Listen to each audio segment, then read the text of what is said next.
Hello friends, welcome back to my channel Civil Engineering Forum.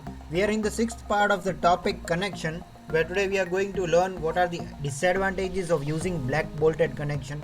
And here I have mentioned three main points which are as the disadvantage of using this black bolts. So the first point is, let me change the pointer option. Where the first point is slip of joint may occur due to the loading. See, if we are using black bolt, we know that it is not having a high capacity. It is made up of mild steel, and it is just a temporary solution for a structure having heavy loading. So here, this due to loading, there may be slip of joints or slip of the connection, or the moment will not be transferred properly if the loading is crossing the limit. Then strength may be reduced due to loosening. See, this black bolts and nuts do not tighten very properly, and due to the vibration or any other dynamic loading, there may be loosening of the nut. This may be the problem.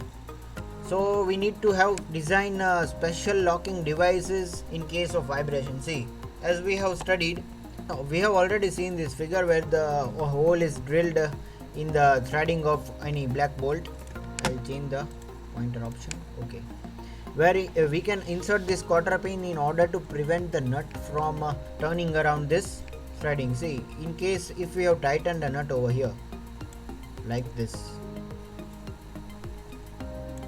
and we can insert the quarter pin over here in this bolt, which means that this nut will not be able to come out due to the quarter pin. So these are the special locking device we can use, and numerous other special locking devices are designed for the special black bolts connection. So this becomes a disadvantage compared to the high strength bolt. We need to design, or we need to use this high strength bolt, and economy gets affected. So these were the three main disadvantages of using black bolted connection. Thank you for watching, and wait for the seventh part of the topic connection.